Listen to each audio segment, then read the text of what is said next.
My name is William Hill Combellack.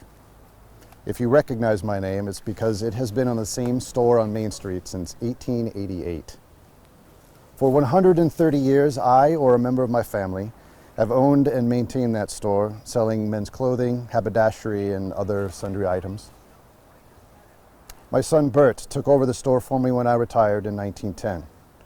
He eventually gave control over to his son, my grandson Alan, who then passed the torch to my great-granddaughter Gail. It's quite a legacy, if I do say so myself. And I have to admit to feeling a certain amount of pride at hearing that number, 130 years. When I look back at my life, it's difficult to imagine that such a thing like that were even possible. But I'm getting ahead of myself. Let me step back a bit. I first arrived in California with my three brothers, John, Henry, and Thomas. We arrived in San Francisco in 1868. We were brimming with youth, ambition, and perhaps a little touch of invulnerability.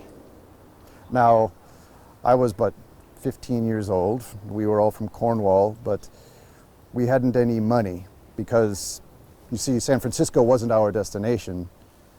The gold country was our destination. Now, in 1868, we had already missed most of the gold rush, but there was still plenty of mining to be done, plenty of jobs, and Cornwall had few of those. So we needed to get there, and my first order of business was to find a job. Now, my first work in the United States was as an assistant butcher in Oakland. My brothers and I had earned just enough money to continue our trip east to Placerville, the heart of gold country, where we could put our Cornish mining skills to good use.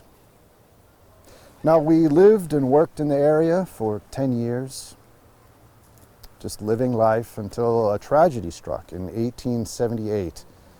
A mining accident took the life of my brother Henry. He was only 29 years old. Barely a year and a half later, my other brother Thomas died. He was 30. Needless to say, I was quite distraught. After briefly staying with my brother John and his wife and new child, I decided it was time to return to Cornwall. It would be good to see my homeland again. So I returned. I stayed with my mother, who is now a widow. Our father having not recently died. He died about a year after we left for America. All three of my sisters were grown, married, and off making families of their own. Now, while I was there, I met a beautiful young woman, Mary Ellen Dunstan, who would eventually become my wife. It turns out we had actually met each other once before I left for America. I was but 15 and she couldn't have been more than 8 at the time. But in the 12 years since then, well, she grew up. We courted, were engaged, and eventually married on a beautiful day in August of 1882. We wanted to start our family right away, but not in Cornwall. So we decided to come back to Placerville, where I could be closer to my brother John and his family, and also to rekindle friendships that I had built up over the preceding 12 years. Shortly after we arrived, our first child quickly came, Mary Ella, followed then by William Herbert, who we called Bert, and then Hazel, Fern, and then lastly Fred. Now, when I arrived, my brother John was able to get me my old job back at the mine. But having just turned 30 myself, and then knowing that I had lost 2 brothers to the mine at the same time, I did not want to tempt fate any longer than I had to. So I decided that my next job would be decidedly above ground. Now, the day that I started working at Thomas Alderson's clothing shop was a day that changed my life forever. I discovered a latent passion for men's clothing. Now, I know it doesn't sound like much when I say it out loud like that, but it really was a revelation. You see, just a week earlier, I would have arrived at work at the mines wearing filthy, tattered work clothes, carrying a pickaxe and a sack with a biscuit and a hunk of cheese in it. But today I put on my best, cleanest clothes But in the light of day, surrounded by all those crisp, new, pristine garments on his shelves, well, I didn't feel out of place. I felt at home. My clothes, however, were out of place. So I needed to remedy that very quickly. And I decided to put a large portion of my first paycheck towards making sure my wardrobe matched the expectations of my clientele. Now, I don't want you getting the wrong idea. It's not that I didn't have nice clothes. I am English, after all. But I never had occasion to wear them, other than Sunday services and the occasional wedding or funeral. But now I had occasion to wear them every day and to always look my best. So with that first paycheck, I purchased the latest in men's styles. I had a tailored black sack suit, 3 crisp new shirts, a white one with a blue stripe, one with a red stripe, a new high collar, and 2 neckties, a bow tie and a silk 4-in-hand scarf. I finally looked like a real gentleman.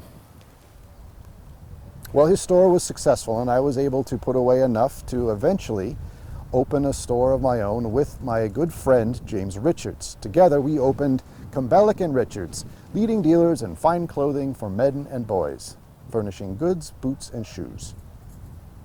In due time, I was able to buy James out of his half of the store, and from that point on, it was simply Combellack's.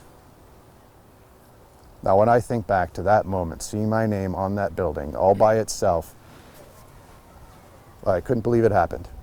You see, growing up in England, one's never too far from reminders of your station in life. Now, I remember as a child watching visiting gentlemen travel through the countryside, and even though I didn't know who they were, I saw how other people treated them based on how they were dressed. Apparel oft proclaims the man. I noted that. But being a member of a proud family from tin and copper miners in a proud yet impoverished Cornwall, there were rarely opportunities to escape your station in life.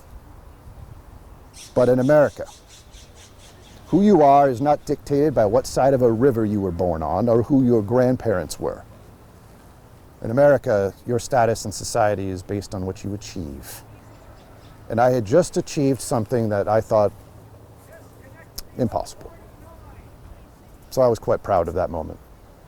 Now, our store was successful from the very beginning. Our chief clientele were the professional gentlemen of Placerville, the bankers, lawyers, merchants. And Placerville, being the county seat, had no shortage of attorneys looking for a new suit, or separate, or even a nice bowler.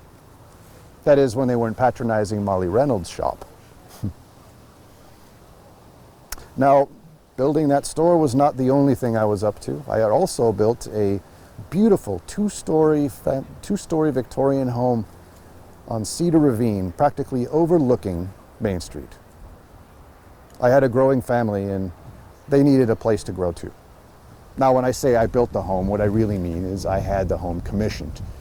The Pacific Planing Mill and Building Company, a local establishment, built the home to my exacting specifications, incorporating Queen Anne, Italiante, and stick forms of architecture.